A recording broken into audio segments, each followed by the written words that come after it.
anger, if not restrained, is frequently more hurtful to us than the injury that provokes it. Have you ever felt a surge of anger so intense it almost felt like a volcanic eruption within you? Imagine for a moment that this very anger, burning with the fury of 1,000 suns, could be extinguished, not tomorrow, not next week, but today.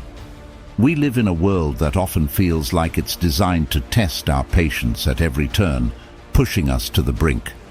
But what if I told you that the ancient wisdom of Stoicism, a philosophy that has stood the test of time for over 2 millennia, holds the secret to not just managing, but completely dissolving this anger? It sounds almost too good to be true, doesn't it?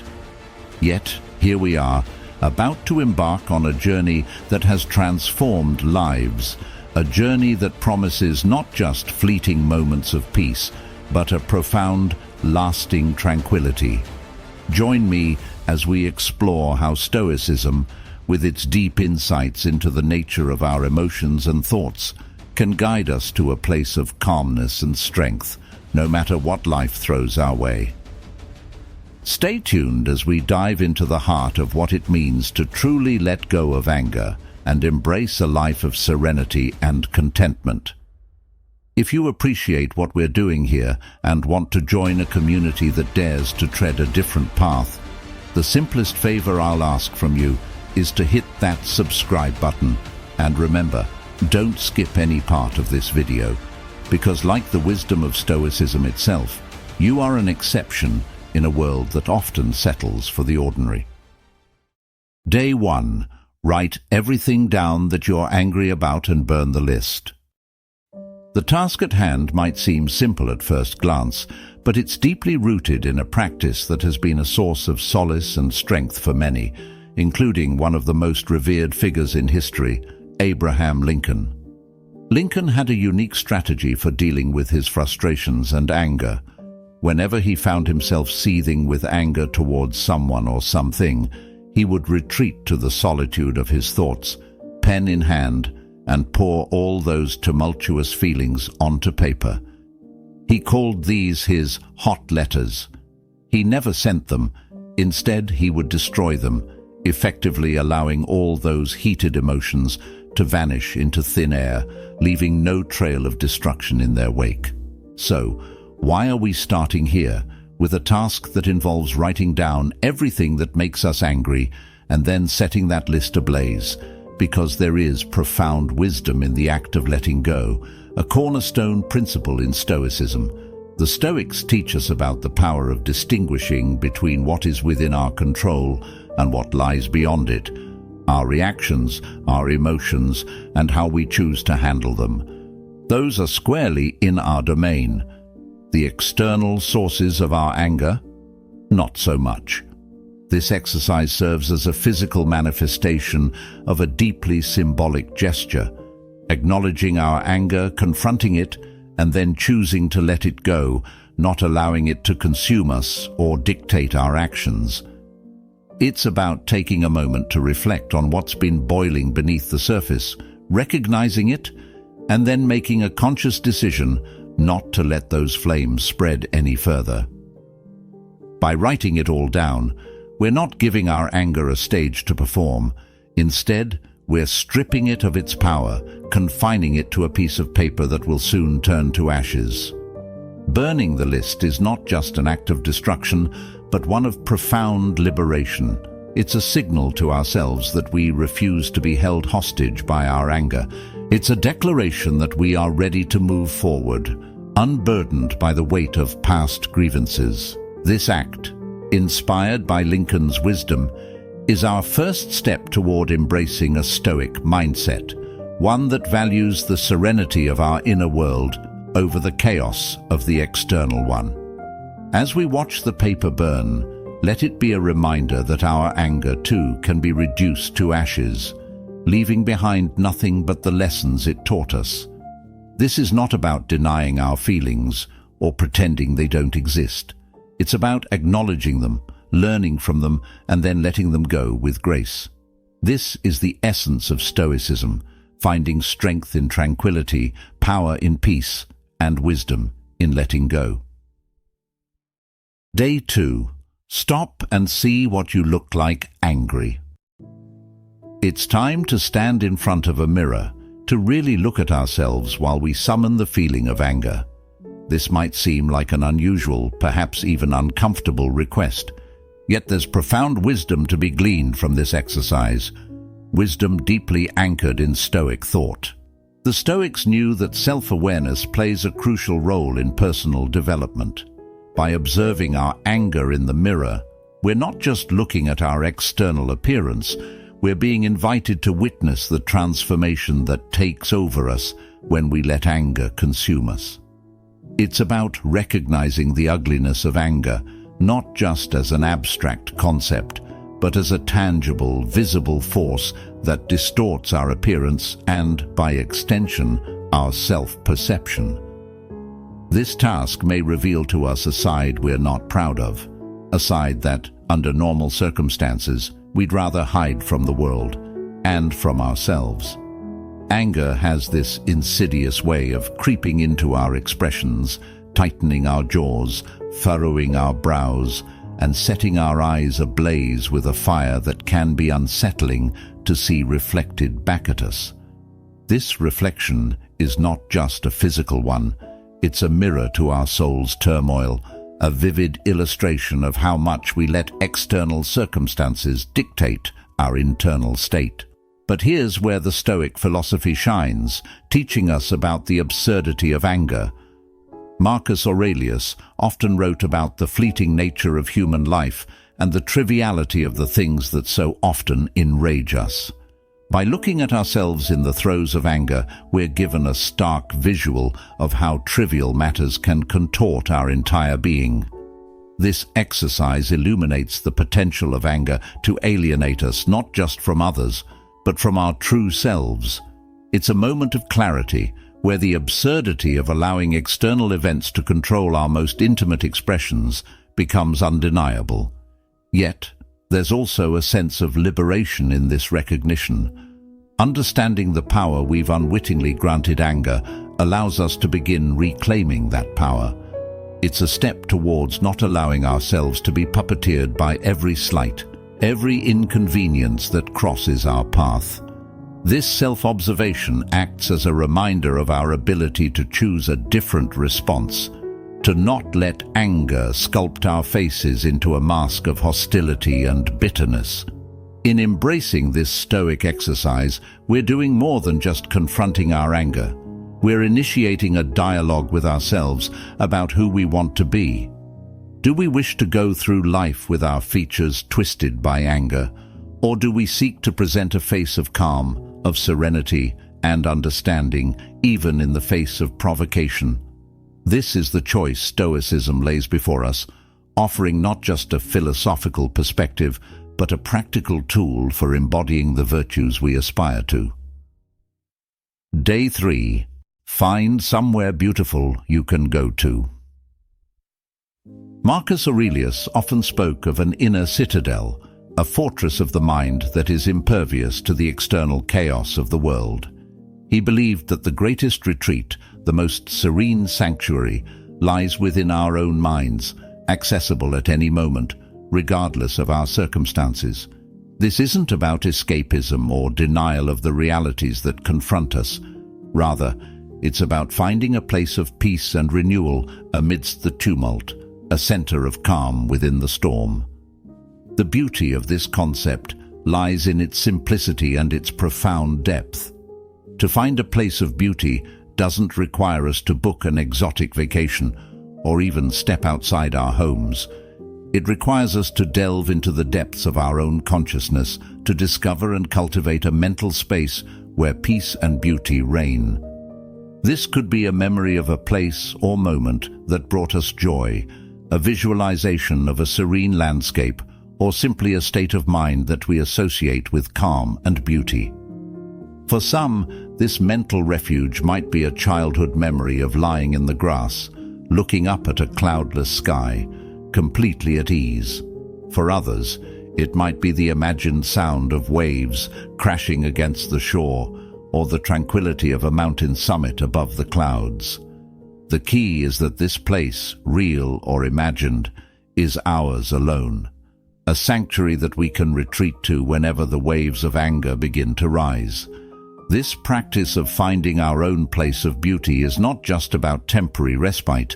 It's about fundamentally altering our relationship with anger.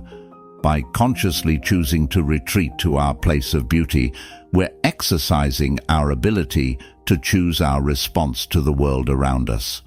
We're recognizing that while we cannot control everything that happens to us, we have complete control over how we respond. And in choosing to respond with peace, with a retreat to beauty, we're embracing one of the core tenets of Stoicism, the power of our own minds to shape our experiences. Moreover, this exercise strengthens our ability to find beauty and peace in the external world as well. As we cultivate our inner sanctuaries, we become more attuned to the moments of beauty that surround us every day. The warmth of the sun on our face, the gentle rustle of leaves in the wind, the simple joy of a shared smile.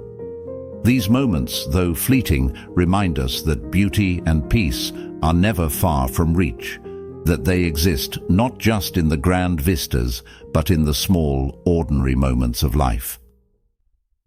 Day 4. Create a mantra to repeat when you get upset. This isn't just about finding a catchy phrase to distract ourselves. It's about anchoring our thoughts, reminding ourselves of our commitment to Stoicism's principles, and consciously choosing the path of patience, understanding, and tranquility over the tumultuous waters of anger. A mantra is more than just a set of words. It's a verbal embodiment of our highest ideals, a beacon that guides us back to our Stoic center when the world around us seems determined to push us off course. It's a practice deeply rooted in the Stoic teachings that emphasize the importance of controlling our perceptions and reactions to external events. Just as Marcus Aurelius had his meditations, Seneca his letters, and Epictetus his discourses, we too can have our mantra, a personal declaration of our commitment to Stoic virtues. The creation of a mantra is a deeply personal process, one that requires us to reflect on the values that are most important to us and the kind of person we aspire to be. It might be a phrase that encourages us to see the bigger picture, to remember that this too shall pass, or to recognize that we have the power within to remain unharmed. It could be a reminder to embrace the obstacle or to find strength in serenity. The key is that it resonates with you on a profound level and encapsulates the essence of your Stoic practice. When faced with situations that test our patience or provoke our anger, repeating our mantra can act as a psychological pause button, giving us the momentary break we need to step back from our immediate reactions and choose a more considered response. It's a tool that empowers us to break the cycle of automatic emotional responses and to align our actions with our philosophical ideals. By repeating our mantra, we remind ourselves of our capacity for reason, for compassion, and for maintaining our tranquility in the face of life's challenges. This practice of creating and using a mantra also serves as a daily reinforcement of our Stoic beliefs. It integrates Stoicism into the fabric of our daily lives, making it not just a philosophy we study, but a lived experience that shapes our every interaction. Over time, our mantra becomes not just a tool for managing anger, but a constant companion, a source of strength and clarity that guides us through the complexities of life. As we embark on the task of creating our mantra, let's approach it with the seriousness and reverence it deserves. Let's choose words that speak to the depths of our soul, that reflect our highest aspirations, and that commit us to the Stoic path. And let's use our mantra not just as a shield against anger, but as a light that guides us toward wisdom, virtue, and a deeper understanding of ourselves and the world around us. Day 5. People watch for 20 minutes. At first glance, This task might seem like a passive activity, perhaps even a mundane one. Yet, within this simple act lies a powerful Stoic lesson, one that can significantly alter our perception of the world and our place within it. This is not just about watching, it's about observing with intention, about learning from the world around us, and about cultivating a deeper sense of empathy and understanding. In the hustle and bustle of daily life, it's easy to become ensnared in our own narratives, to view our challenges and frustrations as monumental obstacles that tower over everything else. Our problems can feel all-consuming, clouding our judgment and inflating our sense of importance. This is where the wisdom of Stoicism, and specifically the practice of people watching, can bring clarity and perspective. The Stoics, with their keen insights into human nature, understood the value of stepping back, of observing the world from a broader vantage point. Marcus Aurelius often spoke of viewing life from above, of considering the vast tapestry of human existence and recognizing our fleeting place within it. When we sit down to observe others, we're doing more than just watching people go about their day. We're engaging in a practice of perspective-taking that is both humbling and enlightening. We see the myriad ways in which life unfolds for others, the small joys, the struggles, the moments of connection, and the instances of frustration. We witness the commonality of the human experience, how the themes of love, loss, ambition, and disappointment play out in countless variations across the faces and actions of those we observe. This act of observation serves as a powerful reminder that, in the grand scheme of things, our problems are often not as monumental as they seem. It helps us to recognize that just as we are navigating the complexities of our lives, so too is everyone around us. This realization fosters a sense of empathy, a recognition of our shared humanity, and a diminishing of the self-centered perspective that can so often lead to frustration and anger. Moreover, people watching as a Stoic practice encourages us to reflect on our reactions to the world. By observing how others respond to their circumstances, we can gain insights into our own patterns of behavior.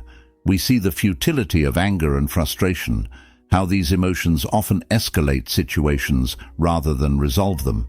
We're reminded of the Stoic ideals of equanimity and acceptance, of responding to life's challenges with grace and composure. As we engage in this practice, let us do so with a spirit of curiosity and openness. Let's observe not to judge, but to understand, not to criticize, but to learn. Let this time of people watching be a mirror that reflects back to us the shared struggles and joys of being human, a reminder of the transient nature of our frustrations, and an invitation to respond to the world with empathy, patience, and understanding. Day 6. Discover a creative practice that captures your attention. The Stoics recognized the importance of engaging in activities that enrich the soul, and are part of the shared human experience. Day 7. Using an active pause, refuse to engage. This seemingly simple technique is a powerful tool in our Stoic arsenal, helping us navigate the tumultuous seas of our emotions, particularly anger. It's about creating a deliberate space between stimulus and response, a momentary halt that allows us to choose how we react to the world around us. This practice is deeply rooted in Stoic philosophy, emphasizing the importance of self-control and the freedom that comes from not being enslaved by our immediate reactions. The concept of an active pause is not about inaction or passivity. Rather, it's a dynamic form of engagement with our own inner processes.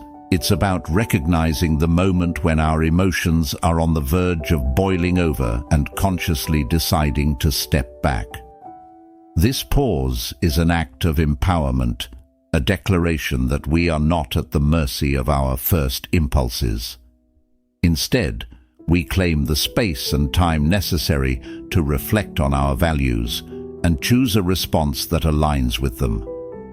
In the heat of the moment, when anger threatens to take the reins, the active pause serves as a cooling balm. It's a reminder that we have the power to choose a different path, one of reason, compassion, and understanding. By inserting this pause into our reactions, we open up the possibility for more constructive and meaningful interactions. We give ourselves the chance to consider the broader context, to empathize with others, and to respond in a way that builds bridges rather than burning them. This practice also reflects the Stoic teaching that it's not external events that disturb us, but our judgment about them. When we pause, we are given the opportunity to examine these judgments, to question their validity, and to adjust our perspective. This can lead to a profound shift in how we experience the world, transforming situations that might once have sparked anger into opportunities for growth and learning. But how do we cultivate this practice in our daily lives? It starts with mindfulness, with developing an awareness of our emotional state and the triggers that can lead to anger. This awareness allows us to recognize the early signs of frustration or irritation, signaling the need for an active pause. During this pause, we can take a few deep breaths, step back from the situation, and ask ourselves key questions. Why am I feeling this way? What values do I want to guide my response?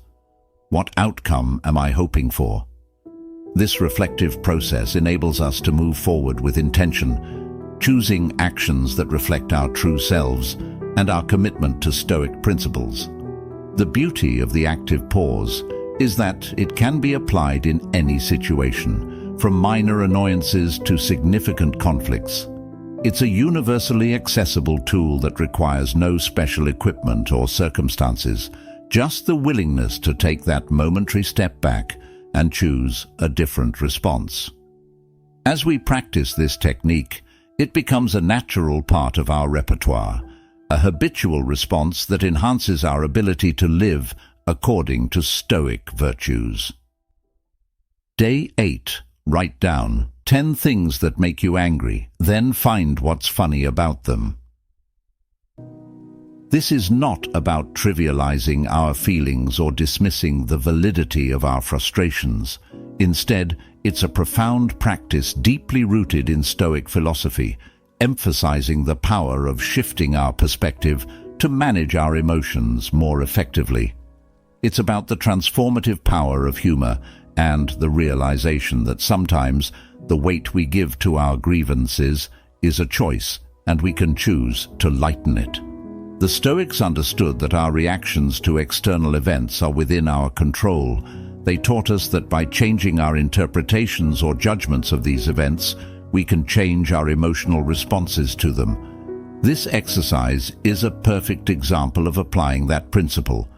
It challenges us to look at the things that typically provoke us and see them through a different lens, one that highlights the absurdity, the irony, or even the simple human folly involved. This isn't just about finding a reason to laugh. It's about recognizing the often exaggerated importance we assign to our anger triggers and choosing a more balanced, healthier response. Consider, for instance, the daily irritations that might make your list: traffic jams, spilled coffee, a colleague's annoying habit, or a misplaced phone. In the heat of the moment, these can seem like monumental frustrations, capable of derailing our entire day. But when we pause and view them from a different angle, their comedic potential begins to emerge. Traffic jams become a collective human experience in patience, or lack thereof. Spilled coffee a reminder of the universe's penchant for chaos, and so on. By finding the humor in these situations, we're not diminishing our initial feelings of frustration. Instead, we're giving ourselves permission to move beyond them, to embrace a more joyful and resilient state of mind. This practice also taps into the physiological and psychological benefits of laughter. Laughter triggers the release of endorphins, the body's natural feel-good chemicals, promoting an overall sense of well-being and temporary relief from pain. It enhances our intake of oxygen-rich air, stimulates our heart, lungs and muscles, and increases the endorphins released by our brain. Furthermore, laughter can improve our immune system, relieve pain, increase personal satisfaction, and improve mood, long-term benefits that can contribute significantly to our health and happiness. Moreover, finding humor in our frustrations can foster a sense of connection with others. Shared laughter is one of the quickest ways to bond and reduce social tension. When we share our humorous perspective on common frustrations, we are likely to find that others can relate, creating moments of connection and understanding. This not only helps to dissipate our anger, but also reminds us that we're not alone in our experiences. Day 9. Find a physical outlet for your anger. The Stoics believed in the virtue of self-discipline and the importance of maintaining harmony between the mind and the body. They recognized that a perturbed mind could disrupt physical well-being and vice versa. Hence, they advocated for practices that could fortify the mind's resilience and ensure its dominion over emotions such as anger. Exercise, in this context, emerges as a powerful tool, a physical manifestation of Stoic principles that teaches us to redirect our turbulent energies and cultivate a state of calm and balance. Engaging in physical activity, be it a brisk walk, a rigorous workout session, or a tranquil session of yoga, serves multiple purposes. Firstly, it acts as a distraction, pulling our focus away from the objects of our anger and allowing us a reprieve from the cycle of negative thoughts. This in itself can be incredibly liberating, providing us with the space and clarity needed to reassess our emotions from a more balanced perspective. More profoundly, exercise influences our physiological state, triggering the release of endorphins, often referred to as the body's natural mood elevators. These chemicals have the power to mitigate the sensations of pain and foster a sense of well-being, effectively countering the physical and emotional strain of anger. The act of moving our bodies, pushing through physical limitations, and achieving personal milestones can also reinforce our sense of self-efficacy and control, reminding us of our ability to conquer challenges both on and off the exercise mat. But the benefits of exercise extend beyond the immediate rush of endorphins or the distraction it provides. Regular physical activity has been shown to reduce levels of stress, anxiety, and depression over time, contributing to a more resilient and composed emotional state. It enhances our capacity for self-regulation, making it easier for us to manage our responses to anger-inducing situations. In essence, exercise equips us with a kind of emotional armor, fortifying us against the slings and arrows of daily life and enabling us to face challenges with stoic calm and determination. As we embark on today's exercise, let us approach it not merely as a physical task, but as a practice imbued with philosophical significance.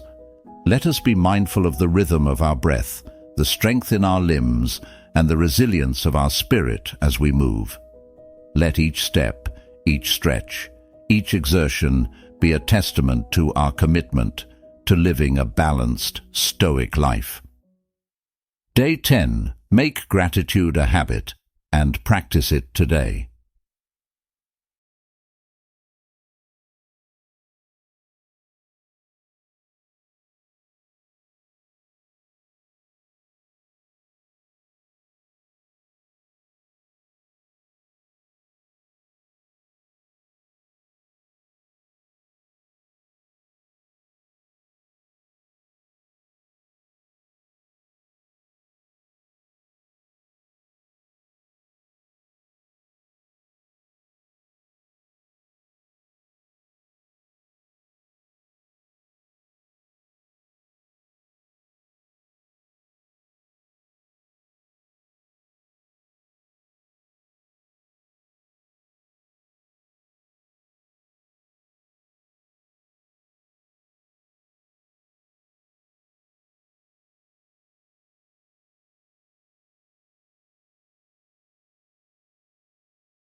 have sparked anger become less significant, less capable of disturbing our peace.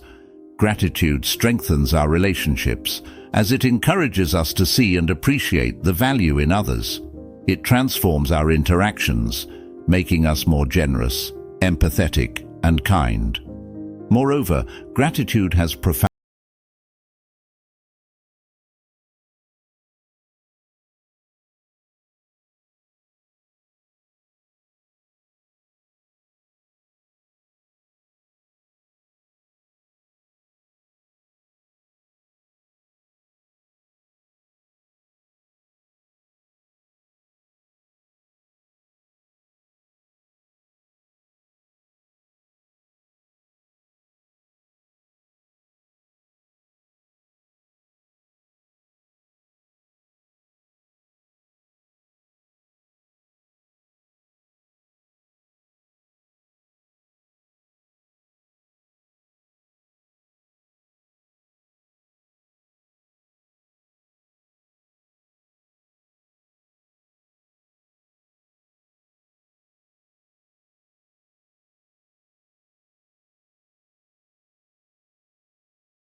we're living it.